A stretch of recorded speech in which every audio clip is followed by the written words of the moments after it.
On today's Community Wednesday, let's break down the LW3 Tundra.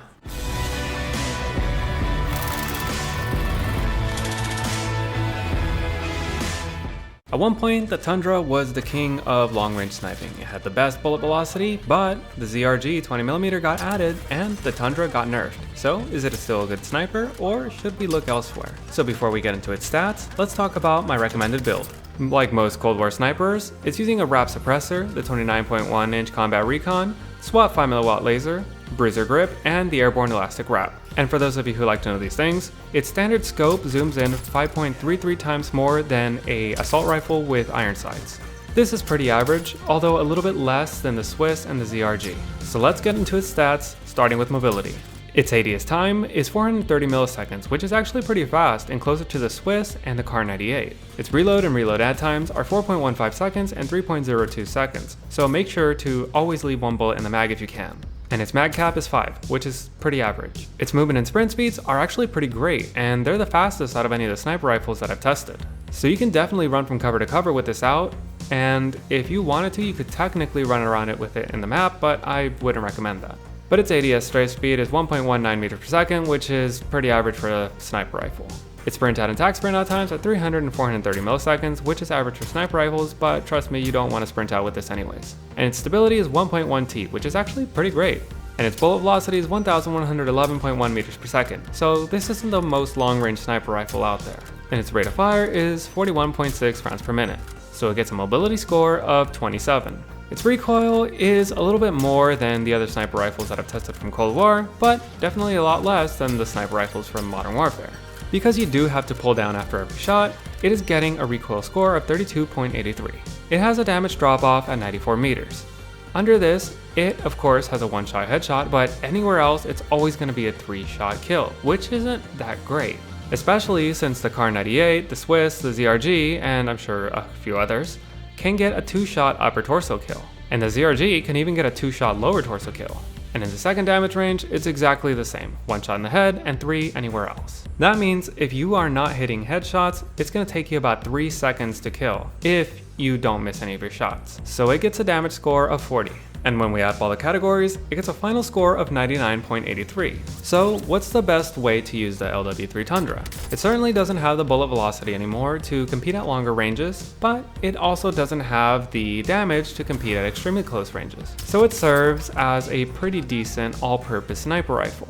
You can definitely be a bit aggressive with it and move around with it, but you just gotta make sure you're hitting those headshots, because a one-shot kill is still an instant kill. It'll mostly be competing against the marksman rifles from Modern Warfare and the Swiss from Cold War. So how does it stack up against them?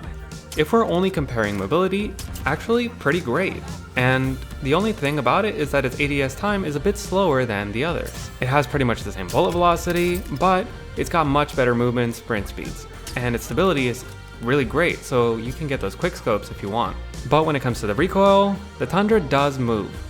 Unlike something like the Swiss or the Kar, where they just kind of stay in the same spot. And in the damage section, yeah, the Tundra pretty much is only good if you're hitting headshots. If you're hitting upper torso shots with the Kar or the Swiss, you can still get a 2-shot kill with those, unlike the Tundra. But is the better mobility and the 50 extra meters per second in bullet velocity worth picking over the Swiss? Because right now the Swiss is technically the best sniper rifle for more aggressive players. It completely outclasses the Kar 98 now, other than in ADS time. And in my opinion, the Tundra doesn't have enough advantages to be chosen over the Swiss. Sure, the Swiss punishes you if you hit limb shots by having up to 4 shots to kill, but it also guarantees that you can get a 2-shot to kill if you get an upper torso shot. And with how easy it is to be 1 pixel off and basically hit an upper torso shot, I would always take that 2-shot kill than a 3. And even for longer ranges, the bullet velocity is only 50 less on the Swiss, and it for some reason has a scope that zooms in even more. The Swiss also has a much faster ADS time, and even in the movement department, it's only around 15 meters per minute less, so that's not really a trade-off that is worth it for me. However, I forgot to mention a very important thing.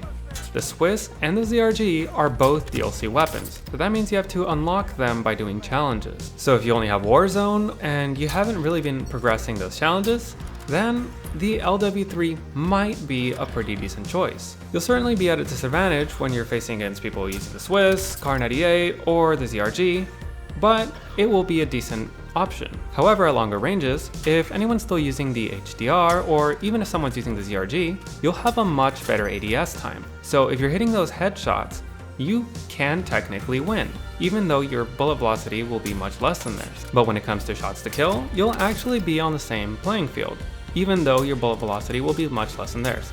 But when it comes to the ZRG, yeah, you better hope you get those headshots. So if you're working to unlock the Swiss and the ZRG, then the Tundra is a pretty valid choice to use while you do this. It's just a real shame that it has a 3-shot kill pretty much anywhere in the body, because unlike the HDR, it just doesn't perform that well at longer ranges. I can definitely see what they were going for with a more in-between sniper rifle, but its damage just needs a little bit of help. Just improve that upper torso damage in the first damage range, and maybe even in the second damage range, and it'll be right where it needs to be. But that's the LW3 Tundra. Have you used it lately? And if so, do you agree with what I've said? Let me know in the comments. And that's the video. If you enjoyed it or it's helped you in any way, let me know by leaving a like. If you got any questions or comments, leave them down in the comment section down below. And if you want to make sure that you never miss another video, be sure to subscribe. Thanks for watching.